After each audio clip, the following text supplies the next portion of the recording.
Good morning, जय हिंद, सुप्रभात। आज है 5 मार्च 2023। आज के दैनिक समसामयिक से रिलेटेड जो महत्वपूर्ण क्वेश्चन हो सकते हैं पिछले एक हफ्ते के, उनको मैं आपको रिवीजन कराता हूं टॉप 50 क्वेश्चंस के। आप उसे देखते रहिए ध्यान से। तो चलिए शुरू करते हैं। तो आज का कोट है कि जंग में कागजी अफरातों से क्या होता है, हिम्मतें लड़ती हैं, तादादों से क्या होता है। तो पॉजिटिव कोट के साथ क्लास शुरू करते हैं। तो आज का पहला क्वेश्चन है, नेशनल टाइगर कंजर्वेशन अथॉरिटी ने डिब्रूगढ़ में नया टाइगर रिजर्व बनाने की मंजूरी दी है। यह किस राज्य में स्थित है? यह उड़ीसा राज्य में स्थित है। किस राज्य में? उड़ीसा। उड़ीसा की कैपिटल क्या है? भुवनेश्वर। और भारत का पहला टाइगर रिजर्व कहां पे है? बांदीपुर। बांदीपुर कहां पे है? कर्नाटका, यानी कर्नाटक राज्य में बना हुआ है।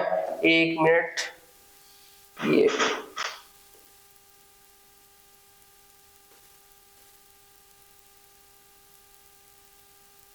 कर्नाटक राज्य में बना हुआ है। नेक्स्ट क्वेश्चन है, भारत की पहली ऑटोमेटिक निगरानी तंत्र IATS। आई का मींस क्या होता है? इंडोजीनियस। क्या? इंडिजीनियस।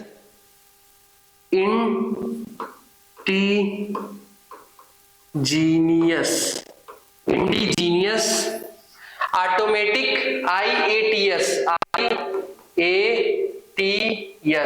आई से indigenous automatic transportation surveillance.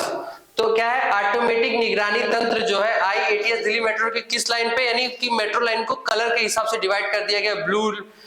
Blue metro line, red metro line, violet metro line, purple metro line. तो किस पे है? रेड लाइन पे पहले ट्रायल शुरू किया। अगर सक्सेसफुल रहता है तो और भी सब पे ट्राई किया जाएगा, और उसके बाद अगर पॉसिबल हुआ और अगर गवर्नमेंट चाहे तो इसे भारतीय रेलवे पे भी लागू किया जा सकता है, जिससे भारत की ट्रेनें जो है वो एकदम सही समय पे पहुंचने लगे, तो बुलेट ट्रेन की आवश्यकता भी नहीं पड़ेगी। इसके बाद है दूसरा, भारतीय वायुसेना ने खराब मौसम और नेटवर्क जैमर से बचने के लिए किस सूचना प्रणाली की विकसित की? ये इंडिया का खुद का मतलब स्वतः विकसित किया हुआ। जैसे IATS है भारत का पहला, उससे पहले भारत में नहीं था, जर्मनी की टेक्नोलॉजी में यूज करते। तो उसी तरह भारत की जो खराब मौसम से बचने के लिए, जैसे क्या होता है, खराब मौसम में सिग्नल मिलना मुश्किल हो जाता है, तो जो भी वहां का पायलट होगा वो कुछ अलग टाइप का सिग्नल कैच करने लगता है, जिसकी वजह से दुर्घटना के चांसेस बढ़ जाते हैं। इसलिए उसके लिए वायु लिंक का व्यवस्था किया गया, वायु लिंक डेवलप किया गया है। अगर कभी भी बहुत दुर्घटना वाली कंडीशन आती है, इमरजेंसी होता है और पायलट मतलब पीछे जो पैसेंजर बैठे हैं उसकी जान का खतरा होता है, तो जो पायलट होता है वो कौन सा सिग्नल देता है? मे डे, मे डे, मे डे। और अगर नॉर्मली उस किसी आदमी की जान का खतरा नहीं है लेकिन कुछ भी इमरजेंसी है तो उसको पैन पैन पैन पैन ये करके वो बुलाता है। ठीक है। इंडियन एयरफोर्स के हेड कौन है इस समय? इसको आप कमेंट बॉक्स में बताइएगा। विश्व के सबसे बड़े और अनोखे दिव्यांग पार्क का नाम क्या रखा है? प्रकृति, सुकृति, अनुकृति, अनुभूति। तो ऑप्शन नंबर 4 सही है, अनुभूति। किस राज्य में है? नागपुर। नागपुर कहां पे है? महाराष्ट्र में। हाल ही में झींगा का मेला कहां पे लगा है? एनाखेड़ा विलेज, पंजाब। कहां पे? पंजाब में। पंजाब की राजधानी? पंजाब की राजधानी चंडीगढ़। हरियाणा की चंडीगढ़। इसके बाद नेक्स्ट क्वेश्चन है, दादा साहब फाल्के बेस्ट फिल्म का अवार्ड किस फिल्म को मिला है? तो कश्मीर फाइल्स। आपने मूवी नहीं देखी तो देख लीजिए। कश्मीरी पंडितों को जो वहां पे हटाया गया था, उनके साथ जो दुराचार किया गया था, उसको बहुत अच्छे से दिखाया गया है। आगे देखते हैं, हाल ही में FATF ने किस देश की सदस्यता रद्द कर दी है? तो रूस की। रूस की सदस्यता रद्द कर दी है। सारे ऑप्शन गलत है। FATF का फुल फॉर्म क्या है? Financial action task force. Paris के कन्वेंशन में इसका गठन किया गया था। हाल ही में 2023 अंतरराष्ट्रीय बौद्धिक संपदा सूचकांक में कौन शीर्ष पे रहा है? तो रहा है संयुक्त राज्य अमेरिका। इसका नेक्स्ट क्वेश्चन देखते हैं, भारतीय नागरिक लेखा सेवा की शुरुआत कब की गई थी? 1976 में। 1976 में लेखा और ऑडिट यानी अकाउंट का काम और ऑडिट का काम दोनों को अलग कर दिया गया था, जिसकी वजह से CAG से उनका काम अलग करके ये काम दे दिया गया था CGA को। CAG controller and auditor general, controller and auditor general और कंट्रोलर जनरल ऑफ अकाउंट। ये है भारती दास। ये दिल्ली यूनिवर्सिटी से पढ़ी हुई है, हिस्ट्री ऑनर्स से। और इसके बाद ये किस नंबर की है, ये है 14th नंबर की। इसके बाद सीएजी है गिरीश चंद्र मुर्मू, गिरीश चंद्र मुर्मू, ये किस नंबर के हैं, 16th नंबर के।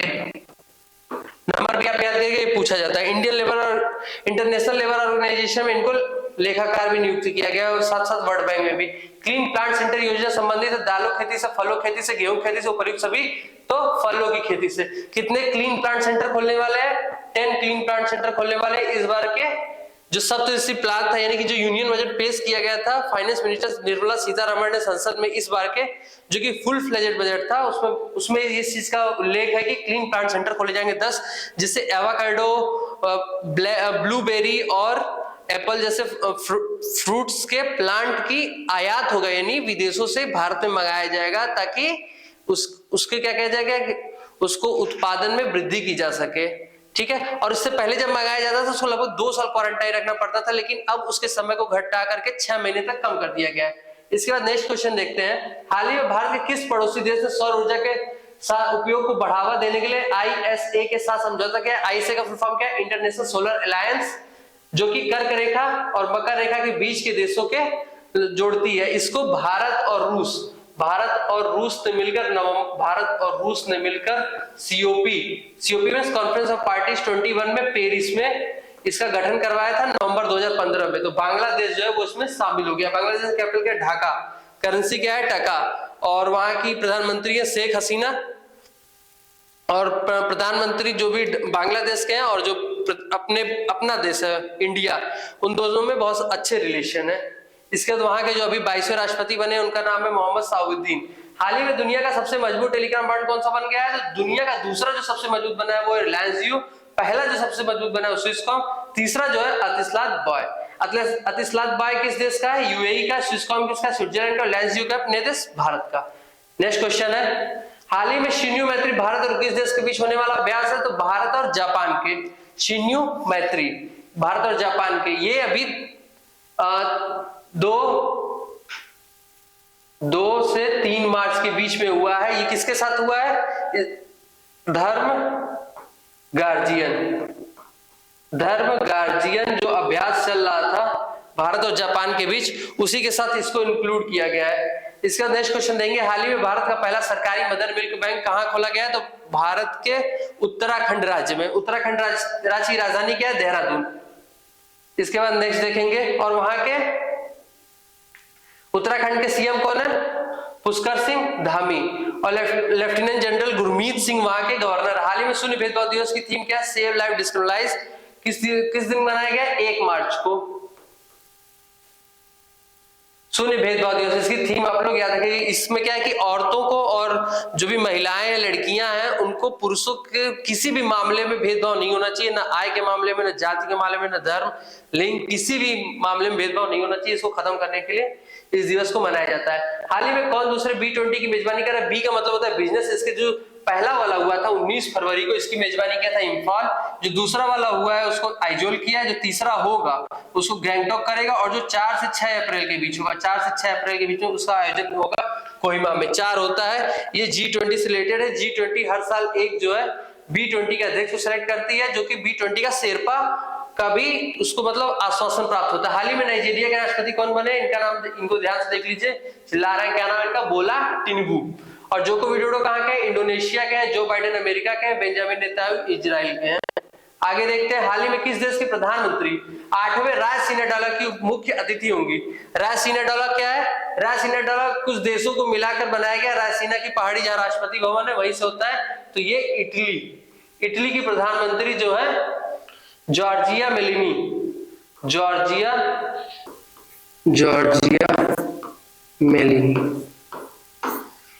ये चीफ गेस्ट बनी है। हाल ही में संयुक्त राष्ट्र की रिपोर्ट, अभी संयुक्त राष्ट्र ने एक रिपोर्ट पेश की है जिसके हिसाब से पता चला है कि ईरान जो है 83.7% यूरेनियम के कण जो है कलेक्ट कर लिया। इसका मतलब हुआ कि एक परमाणु बम बनाने के लिए लगभग 25 kg यूरेनियम की जरूरत होती है, और वो लगभग 43.3 kg की यूरेनियम की व्यवस्था कर लिया, यानी 2 परमाणु बम व्यवस्था कर लिया। और हिंदुस्तान टाइम्स के अकॉर्डिंग 12 दिन, जो कि अब लगभग 10 दिन बचे, 10 दिन के अंदर वो परमाणु परीक्षण करने वाला है, पूरी दुनिया को चौंकाने वाला। तो कौन सा देश है वो? ईरान। इसके आगे देखेंगे नेक्स्ट क्वेश्चन, हाल ही में राष्ट्रीय विज्ञान दिवस कब मनाया गया है? 28 फरवरी। इसकी थीम क्या थी? Global science for global wellbeing. क्या थी? ग्लोबल साइंस फॉर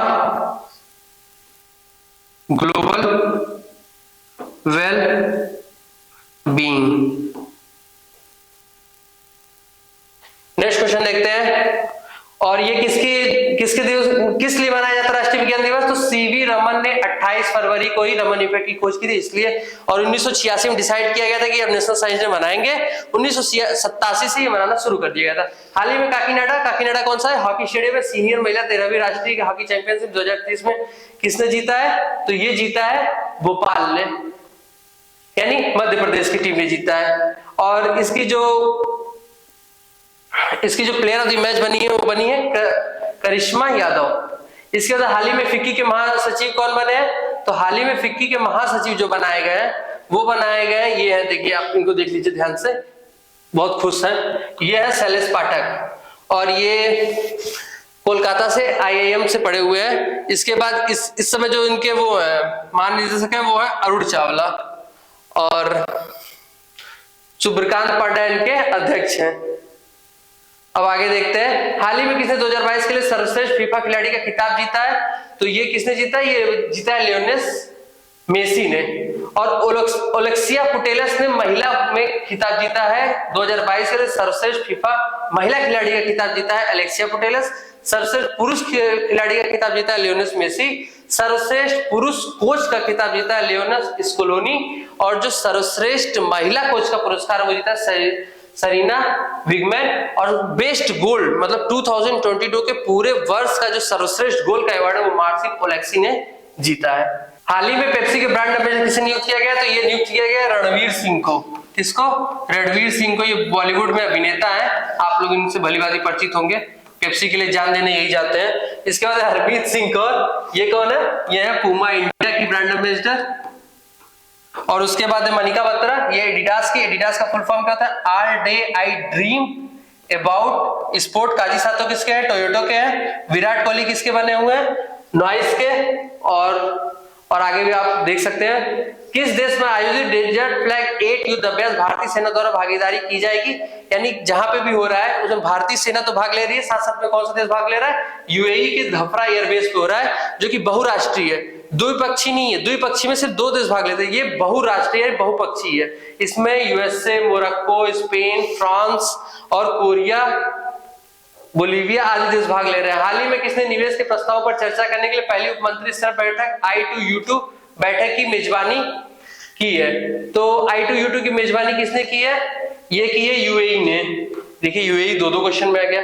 आगे देखते हैं, हाल ही में पर्यटन मंत्रालय ने कहां पहली स्नो मैराथन की शुरुआत की है? तो ये शुरुआत की है जम्मू कश्मीर में। जम्मू कश्मीर में 59.2 मिलियन टन लिथियम की प्राप्ति हुई है, जो कि G3 कैटेगरी। हाल ही में मंदिर में अनुष्ठान में कर्तव्य पूरा करें रोबोटिक हाथी पेशी की। रोबोटिक हाथी ये आपके सामने खड़ी है। रोबोटिक हाथी का पूजा पाठ में बहुत ज्यादा महत्व है। साउथ इंडिया खासतौर से केरल में, वहां इसकी बहुत पूजा पाठ होती है। लेकिन क्या होता है कि जब पहले के जमाने से पॉपुलेशन बहुत ज्यादा बढ़ गई है, हाथियां जो है वो उनका नेचर तो वही है ना, वो क्या होता है कि ज्यादा भीड़ से एकदम डिस्टर्ब हो जाती है और गर्मी जैसे से बढ़ती है वो एकदम परेशान हो जाती है। और जैसे वो भागना शुरू की 2-4 लोग उसी में क्या होता है कि हाथी जिसके ऊपर चढ़ी वो गया काम से। तो इसके लिए रोबोटिक हाथी की वो की गई, स्टार्टिंग किया गया कि रोबोटिक हाथी रहेगी जिससे लोगों की जान को खतरा ना हो सके। ये केरल में शुरुआत किया गया। केरल की कैपिटल क्या है? तिरुवनंतपुरम। ये 10.5 फीट है, 800 kg के करीब है। इसमें 5 मोटर लगे हुए।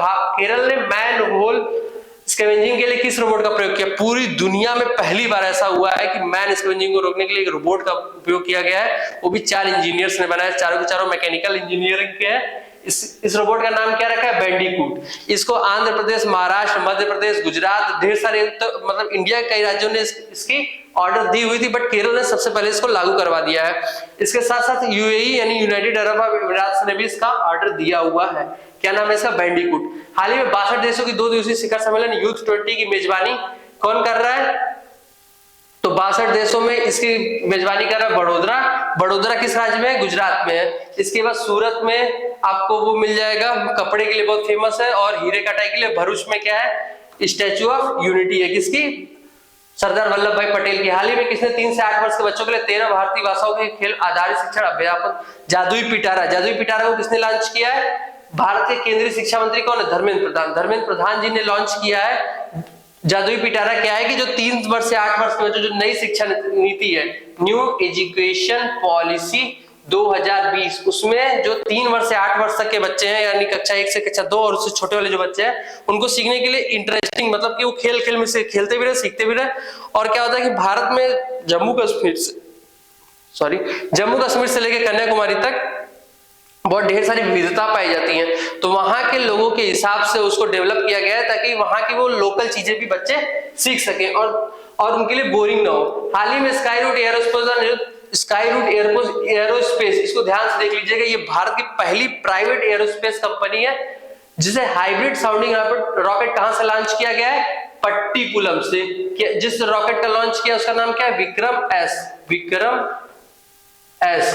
भारत के स्टूडेंटों द्वारा जो सबसे पहला सैटेलाइट लॉन्च किया गया था उसे कलाम सेट बोला गया था, कलाम सेट, जो कि नासा लॉन्च किया था। और जो इसरो सबसे पहले लॉन्च किया उसका नाम है स्टूट सेट। इससे और एक होता है पीको सैटेलाइट का वजन जो होता है वो 1 kg से भी कम होता है और संचार के लिए प्रयोग किया जाता है। हाल ही में किसी से पहली बार भारतीय पनडुब्बी आईएनएस सिंधु केसरी डॉक की गई। डॉक की मतलब जाके खड़ी की गई है। जब आप कहीं दूर जो घूमने जाते होंगे तो आपकी बस जो है उससे पहले कुछ दूर पहले ले जाके खड़ी कर दी जाती है ताकि वहां पे आप चाय पानी नाश्ता कर सके, तो उसे वही होता है पनडुब्बी के लिए डॉक की गई है। तो कहां पे? इंडोनेशिया में। इसके बाद आगे देखते हैं विश्व पुस्तक मेला 2023 की शुरुआत कहां की गई है? तो ये की गई दिल्ली के प्रगति मैदान में। आप मेट्रो से कभी गए होंगे तो प्रगति मैदान स्टेडियम भी स्टेशन भी पड़ता है। बेस्ट एडवेंचर टूरिज्म का अवार्ड मिला है कश्मीर को। कश्मीर का गठन कब हुआ था? 31 अक्टूबर 2019 को उसे राज्य से यूनियन टेरिटरी बना दिया गया था। और अभी इससे पहले जो बताया था कि 59.2 मिलियन टन लिथियम भी यहीं से प्राप्त हुआ था। जोंगजिंग 26 नामक संचार सैटेलाइट किसने लॉन्च किया? CNSA, China national satellite space agency. CNSA पूरी दुनिया में दूसरे नंबर पे, सबसे पहले नंबर पे नासा है। तो जोंगजिंग 26 नामक संचार सैटेलाइट कहां से लॉन्च किया गया? तो CNSA चाइना से। पहले नंबर पे पूरी दुनिया में सबसे कौन है? नासा। दूसरे नंबर पे CNSA। तीसरे नंबर पे यूरोपियन स्पेस एजेंसी, जो कि पूरे मतलब अंतरिक्ष में किसी दिव्यांग पुरुष को भेजने के लिए सबसे पहले उसने डिसाइड किया हुआ है यूरोपियन स्पेस एजेंसी ने। रॉसकॉस्मोस रूस की है, इसरो अपने भारत की जो कि 5वें नंबर पे, और पूरी दुनिया की पहली प्राइवेट स्पेस एजेंसी जो कि टॉप 6 में अपना स्थान बना सके, स्पेस एक्स, जिसके मालिक है एलॉन मस्क। इसके आगे भर्ती परीक्षा में पेपर लीक, मतलब अगर कोई बच्चा ध्यान से पढ़ रहा है उसके लिए सबसे बुरी चीज क्या हो सकती है कि पेपर लीक हो गया। आप पूरा पेपर दे के आप मिला है, सब कुछ सही है, ये 100 में से 80 क्वेश्चन सही है, कट ऑफ हो जाएगा, बाद में पता चला पेपर लीक, गया काम से। तो अब क्या करेंगे? तो गुजरात ने कानून बनाया है कि जो भी मुन्ना भाई पकड़ाएगा, ये कितना खुश हो रहा है चीटिंग करके, जो पकड़ाएगा 3 साल तक की जेल, मिनिमम 3 साल की जेल, उससे बढ़ा के 10 साल तक कर सकते हैं, और मिनिमम 1 लाख का जुर्माना भरना पड़ेगा। भारत के किस व्यक्ति को अंतरराष्ट्रीय श्रम संगठन का बाहरी लेखा परीक्षक, अंतरराष्ट्रीय श्रम संगठन यानी इंटरनेशनल लेबर ऑर्गेनाइजेशन का बाहरी लेखाकार नियुक्त किया गया? तो गिरीश चंद्र मुर्मू जी हैं। ये भारत के CAG भी है, कंट्रोलर एंड ऑडिटर जनरल, जो कि किस नंबर के हैं? 16th नंबर के हैं। इसके बाद हाल ही में छत्तीसगढ़ के बस्तर जिले में CRPF अपना कौन सा स्थापना दिवस मना रहा है? तो 84वां स्थापना दिवस मना रहा है। यह है SL थाउसेन, CRPF के हेड। हाल ही में राज्य आपातकाल कहां पे लागू किया गया है? तो ये पेरू में लागू किया गया है, क्योंकि यहाँ के जो राष्ट्रपति थे एंड्रो एजेलो, इन्होंने बोल दिया था कि ये विपक्षियों को जेल में डाल देंगे। अब ऐसा बयान कौन देता है भाई? विपक्षी ने इनके ऊपर महाभियोग ला दिया था, जिसको इम्पीचमेंट बोलते हैं, और इनको ही हटा दिया। कोई बात नहीं, अब ऐसा बोलेंगे तो क्या होगा। देश के पहले RBI गवर्नर जिनके नाम पे मुंबई के चर्च गेट रेलवे स्टेशन का नाम रखा गया, उनका नाम क्या है? तो ये है वो उनकी फोटो, इनका नाम है, ये वो नहीं है जो पहले थे, उनका नाम क्या था? CD देशमुख जी के नाम पर रखा गया है, जो कि है चिंतामम द्वारकानाथ देशमुख, CD देशमुख। और इस समय के 25वें गवर्नर कौन है? शक्तिकांत दास। और उप गवर्नर जो है टी रविशंकर, M राजेश्वर राय, महेश कुमार जैन और माइकल देवव्रत पात्रा इस समय के उप गवर्नर हैं। आगे का क्वेश्चन देखते हैं, उससे पहले एक कोट आ गया है, संघर्ष जितना कठिन होगा जीत उतनी ही शानदार होगी। जितना मेहनत से पढ़ेंगे, जितना मेहनत से कोई भी काम करेंगे, रिजल्ट उतना निकल के आएगा। हाल ही में केंद्रीय शुल्क उत्पाद दिवस कब मनाया गया है? 20 फरवरी, 21 फरवरी, 22 फरवरी, और 24 फरवरी। तो 20 फरवरी को मनाया गया सोशल जस्टिस डे, 21 फरवरी को मनाया गया है मातृभाषा दिवस, 22 फरवरी को चिंतन दिवस, 24 फरवरी को मनाया गया है केंद्रीय शुल्क उत्पाद दिवस, कस्टम ड्यूटी। हाल ही में 22वें विधि आयोग का कार्यकाल 31 अगस्त 2024 तक बढ़ाया गया। इस आयोग के वर्तमान अध्यक्ष कौन है? इस समय का वर्तमान अध्यक्ष जो है ऋतुराज अवस्थी है। इससे पहले कौन थे? बलबीर सिंह चौहान थे। जब इसका गठन हुआ था तो उस समय कौन थे? अंग्रेजों के गवर्नर मैकॉले थे, और जो इंडियन थे, इंडियन जो इसके अध्यक्ष थे वो थे एमसी सीतलवाड़। और इससे 15वें वित्त आयोग के कौन है? NK Singh. DCGI drug controller general of India किसे नियुक्त किया गया? राजीव सिंह रघुवंशी। इसके बाद आगे देख लीजिए, इस बार रणजी ट्रॉफी की उप विजेता टीम की, उप विजेता टीम यानी जो जीती होगी उसे विजेता बोलेंगे और जो हार गई होगी उसे बोलेंगे उप विजेता। तो कौन सी है? सौराष्ट्र टीम जो विजेता है, बंगाल को 9 गोल से हराकर जीत गई है रणजी ट्रॉफी। इसके आगे देखते हैं सौराष्ट्र टीम किस राज्य की है? तो गुजरात की, जहां पे जूनागढ़ भी पाया जाता है। 80वें ग्रैंड मास्टर कौन बने हैं? तो 80वें ग्रैंड मास्टर बने हैं इस बार के विघ्नेश। और इसके पहले जो थे विशाख, ये इनके भाई थे। तो भारत के पहले 2 भाई जो कि ग्रैंड मास्टर बने तो विघ्नेश और विशाख। इसके पहले देखिए क्या था कि मतलब भारत का जो सबसे पहला ग्रैंड मास्टर थे वो थे विश्वनाथन आनंद। पहली महिला जो थी ग्रैंड मास्टर उनका नाम है कोनेरू हम्पी। हाल ही में सुपोषित मां अभियान का उद्घाटन कोटा में ओम बिरला द्वारा किया गया। यह योजना किससे संबंधित है? तो मां को पौष्टिक भोजन से, जो कि मतलब गर्भवती महिलाएं हैं उनको पौष्टिक भोजन उपलब्ध कराने के लिए ये सुपोषित मां अभियान शुरू किया गया है। हाल ही में आरके सिंह दुनिया के सबसे बड़े इलेक्ट्रिक शो 2023 इलेक्ट्राम के किस संस्करण का उद्घाटन किए? तो 15वें संस्करण का उद्घाटन किए। कहां पे हुआ है? नोएडा में, उत्तर प्रदेश के नोएडा में। उत्तर प्रदेश की राजधानी क्या है? लखनऊ। राज्यपाल कौन है? आनंदीबेन पटेल। और यहाँ के जो मुख्यमंत्री हैं जो कि विन डीजल की तरह दिखते हैं, क्या नाम है? आदित्यनाथ योगी। इसके बाद हाल ही में 10 दिवसीय ताज महोत्सव ताजमहल से ही नाम से पता चलता है कि आगरा में, आगरा उत्तर प्रदेश के किस जिले में मनाया जा रहा है? तो ये आगरा में, आगरा में। यहाँ पे हस्तशिल्प की चीजें मौजूद थी। यहाँ पे आप सामान खरीद सकते हैं, नई नई प्रदर्शनियां देख सकते हैं। ये भारत की ही नहीं पूरी दुनिया भर से टूरिस्टों को अट्रैक्ट करती है। ये राज्य के लिए बहुत अच्छा होता है। दुनिया में सबसे ऊंची फ्रोजन लेक मैराथन का पूरे दुनिया में कहीं सबसे बड़ी ऊंची युद्ध का मैदान है तो कहां पे? सियाचिन ग्लेशियर। कहां पे? भारत में। तो जो सबसे ऊंची फ्रोजन लेक मैराथन है वो कहां होगी? भारत में होगी, पैंगोंगसो लेक में। इसके बाद आज का जो 50 क्वेश्चन की सीरीज थी वही समाप्त होती है। आप इसको एक बार अच्छे से रिवाइज कर लीजिएगा। कल फिर अपने टाइम पे मिलते हैं। Thank you.